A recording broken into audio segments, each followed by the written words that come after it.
may not be an engineer, but I wasn't born yesterday.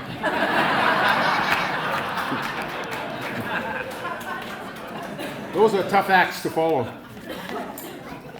Fortunately, I spent a few minutes preparing.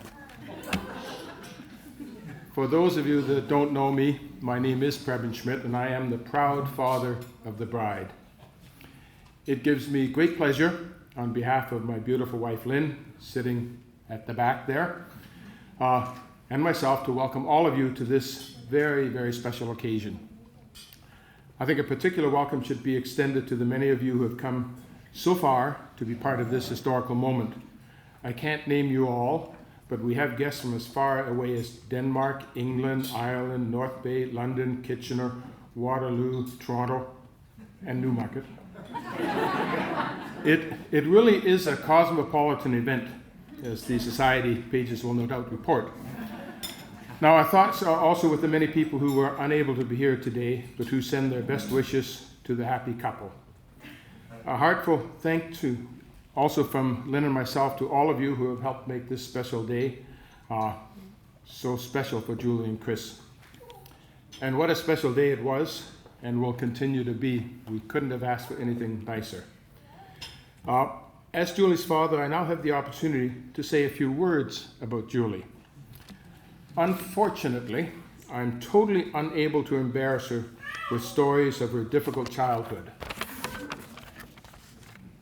Although she did have some brief moments, including tears when her beautiful red hair was not cut to her exacting standards at ages 4, 6, 12, etc. But she has always been everything that Lynn and I could have hoped for in our eldest daughter. She's a devoted, loving, and caring mother to her 3 children, Graham, Ryan, and baby Erica. She's a consummate professional in her nursing career and has awards too numerous to mention to prove it, while maintaining a quiet modesty with a steel reserve. Julie, your mother and I are truly proud of all of your accomplishments in life, and we know you will have many more. I also have no hesitation in saying that Chris has really lucked out in capturing Julie.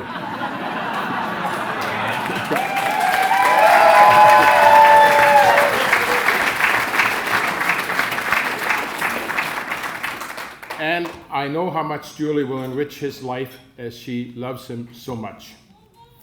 The full story of their courtship, culminating in this wedding today, has all the makings of a movie that will rival Sleepless in Seattle and all those other chick movies. I really hope to retire on my share of the royalties. Not that Julie is without her faults, but that's for Chris to discover if he hasn't already done so. I do know that neatness and tidy are somewhat unfamiliar words to Julie. But Lynn has always said that a dull woman has a tidy house, and Julie is definitely not dull.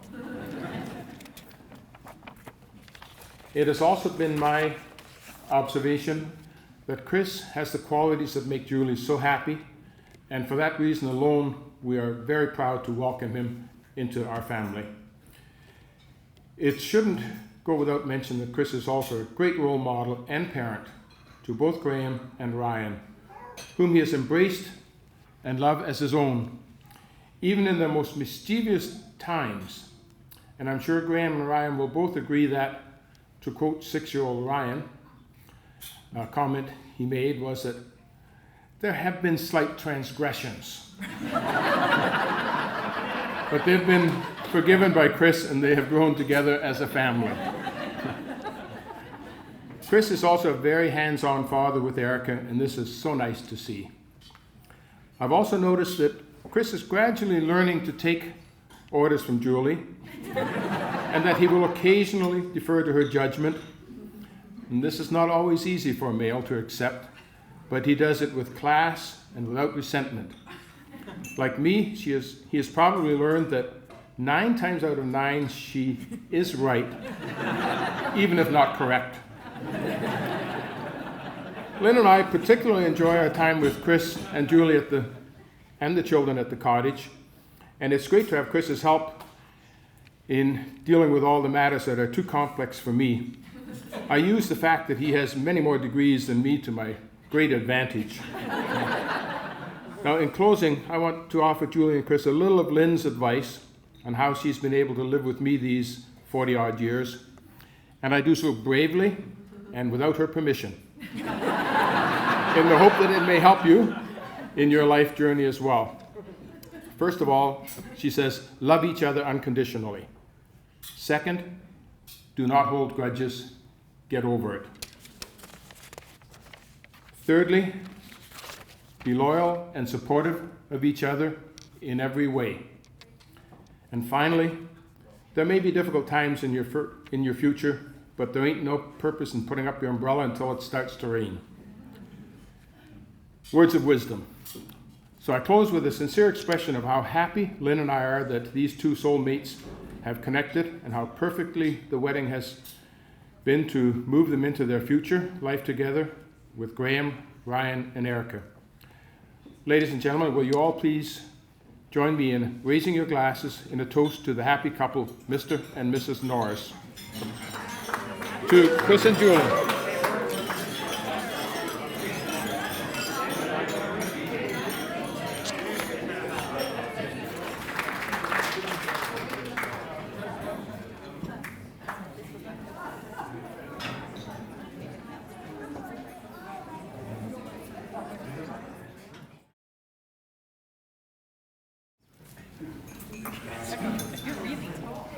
I'm like a giant with shoes on.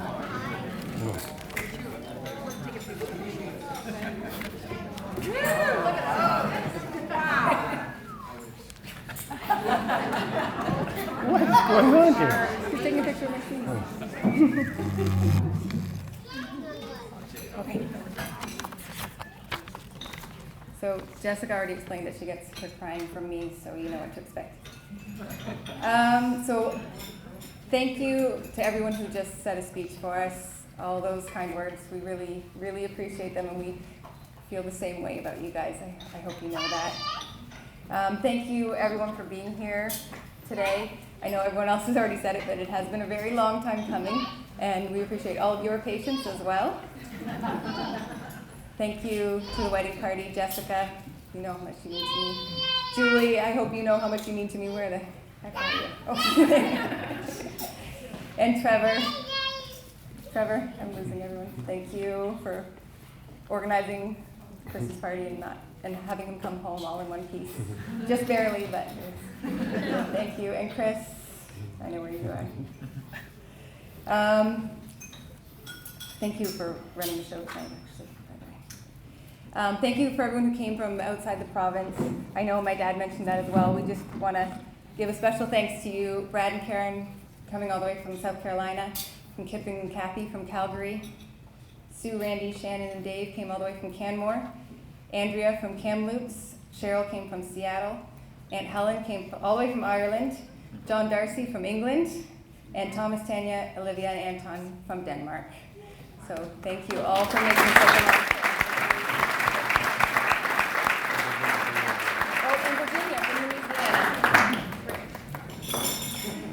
We really want to give a special thank you to John, Thomas, and Tanya for all of your help over this last couple of weeks. No matter how much forward planning we do, there's always a million last minute things, and especially all of the help you've done with childcare has been just immeasurable. We couldn't have done it without you, so thank you so much.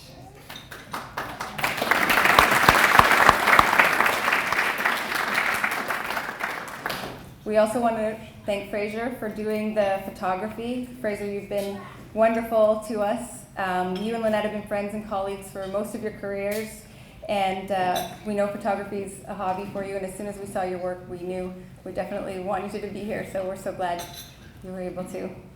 And Jeff Levins, we want to thank you for doing the video for us. I know you've been a family friend of the Norrises for 25 years or so. We also want to thank Steve for doing the DJing. We knew you'd done a great job in the past, and we knew you'd do a great job tonight, so thank you for that. And that's my part, and Chris is going to move on and do the part that I'll cry.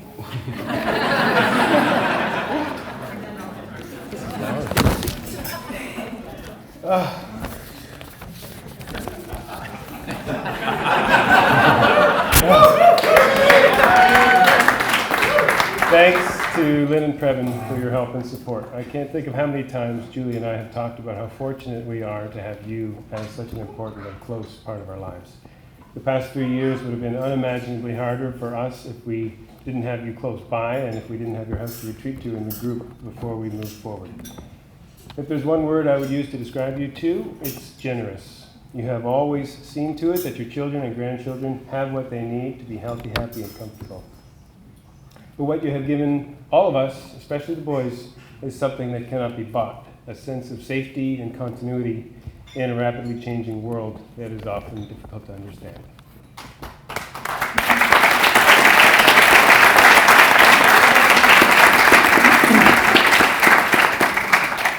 Thanks to my mom, Lynette, for all the support you've given us over the past 3 years, not only for all the things you do, like host family get-togethers, but also for the efforts you go to make sure we all get what we need and that we stay connected. Somehow, you seem to know exactly what we need and when we need it, and you're always there to give either a good suggestion or at least a gentle nudge in the right direction. You think of things that haven't crossed our minds, and you always seem to anticipate what we need next. We appreciate all the effort you put into being an active part of our family. The boys love Taco Mondays and look forward to your visits every week and wonder where you are when you're not there. Disney World was great fun for all of us, and it wouldn't have been the same without you. And thanks, Mom, from me for being a voice of reason and a great listener all my life, and for sharing my disappointments as well as my joys.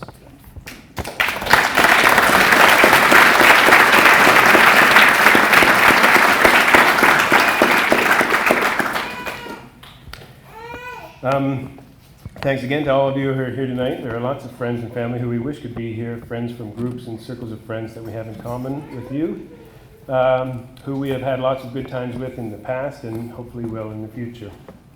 But there's another notable absence, my uncle and godfather Bob Martin, who passed away last fall. Aunt Pat and Mom, you said that he would really have wanted to be here, and I believe that too. Despite his busy schedule, he always took genuine interest in me, and I really look forward to the visits, lunches, and dinners I had, sometimes with both of you, and often just with him. I still ask myself what he would say when I'm trying to think of what to do next. He was an inspiration to me in how to live a rewarding life. His motto seemed to me to be, give the best you can give and expect the same from others. For him, the result was a long and successful career that left a legacy not only on industry and academics in Canada, but on international development. His other success was his family, including his children and grandchildren who are his living legacy. I will always remember him fondly. Graham and Ryan,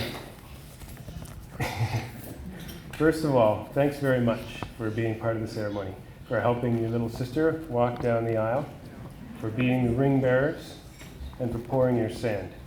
We know today is kind of strange for you, and we're sure there's lots of things you didn't expect, even though we practiced the ceremony at Grant's house on Thursday. Today is the day we've been talking about for a long time, from even before the time I asked Mommy to marry me on the little island at the cottage and gave her the ring. Even though we have lots of fun together, we know it sometimes hasn't been easy on either of you to have me around. We said early on that you're not losing a dad, but that you now have 3 parents who love you very much, which is lucky in a world where most people have 2 or 1 or even none. Not only do you get another parent, but you get a baby sister who loves you very much. And Graham, like you, I believe that she came because you wished on every shooting star and wishing well and birthday candle for more than 2 years.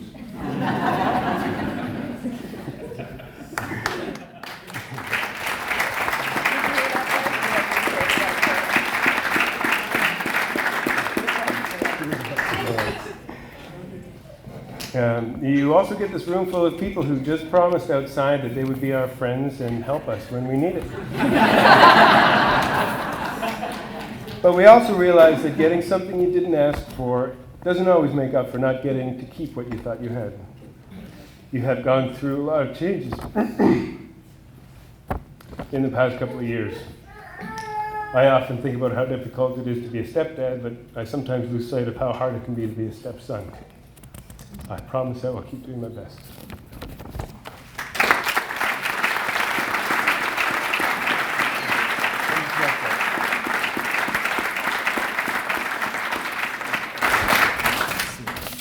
Erica. Bye.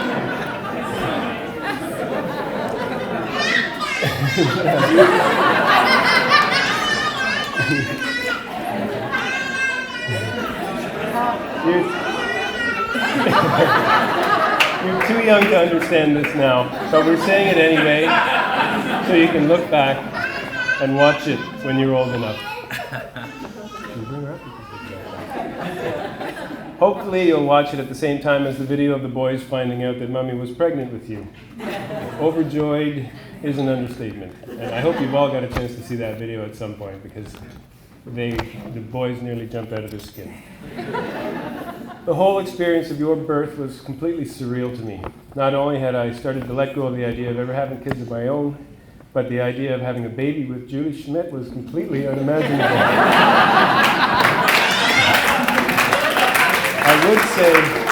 I would say holding you in my arms for the first time was the happiest day of my life, but really the days have been getting happier and happier since then as we watch you learn and grow. Erica, you are 1,000 dreams come true.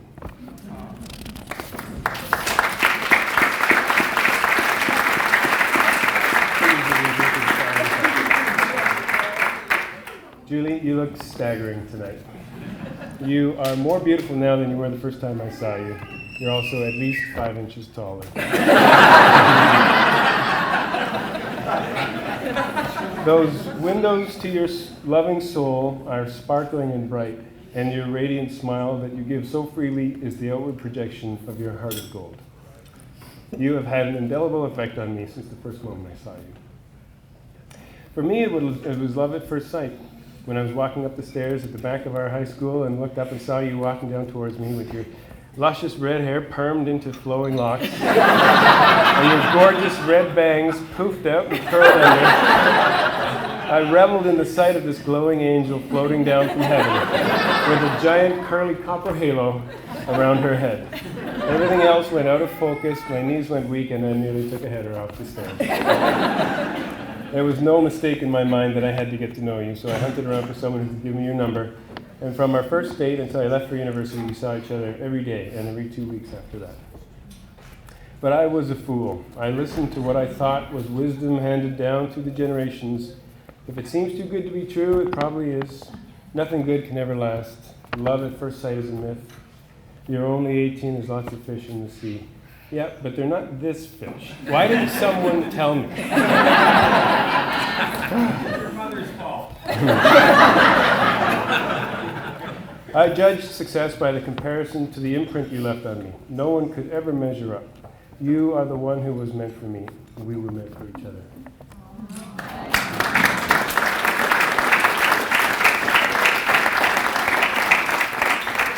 Without exaggeration, there were years when I thought about you every single day. I looked at maps to figure out if I could drive straight through to Houston and show up on your doorstep, but I thought it wouldn't work. The fates even tried to intervene to no avail. When I saw your picture in the paper, just as I was thinking about what I had walked away from, and then didn't call you, they must have been saying, "We put her picture in the paper. What do you want us to do? Write her phone number in the stars?" And I was thinking about you while I was crossing the street the morning that I got your message in my inbox. On Facebook, of course. This is a modern fairy tale.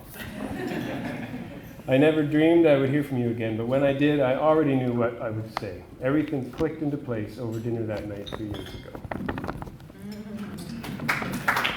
I'm not finished.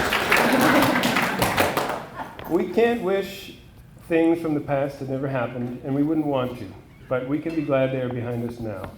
And ironically, as we have worked on putting part of the past behind us these past few years, it has brought us even closer together. Through experience, we know now what we didn't know then. We brought that hard-won wisdom with us, and we've learned about our similarities and differences along the way. For example, I can easily spot the gray clouds and pitfalls, and you're always looking on the damn bright side. I wear safety glasses when I trim the grass. You pass people on the right shoulder. we continue to learn about each other. Happiness is not just about marrying the right person, it's about being the right person. And what we've learned about ourselves and others, about what works and what doesn't, has helped us be the right person for each other so that love at first sight can become a lifetime of happiness. So here I stand in the third stage of what feels like an epic journey. The departure, the enlightenment, and now the return. To receive the rarest gifts and the greatest gift of my life from you. Love at first sight, they say, it happens all the time. Two wonderful boys to help raise and love and a beautiful, happy baby. They say each is a miracle, but they're each really a million miracles. A beautiful, loving, caring wife who is my partner, my companion, and my friend. Each of these things alone would make me among the luckiest men in the world. But the gift you've given me is even more rare. It's a second chance. I love you.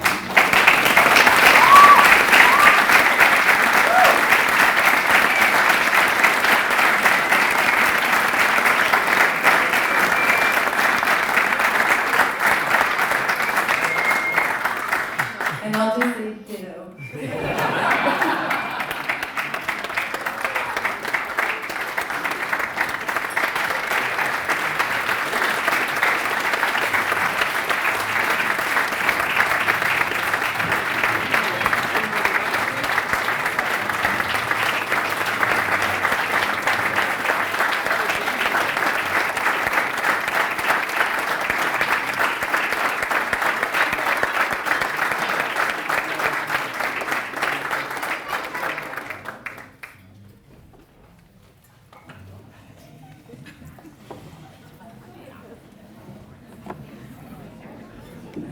Well, I don't know about everybody. That's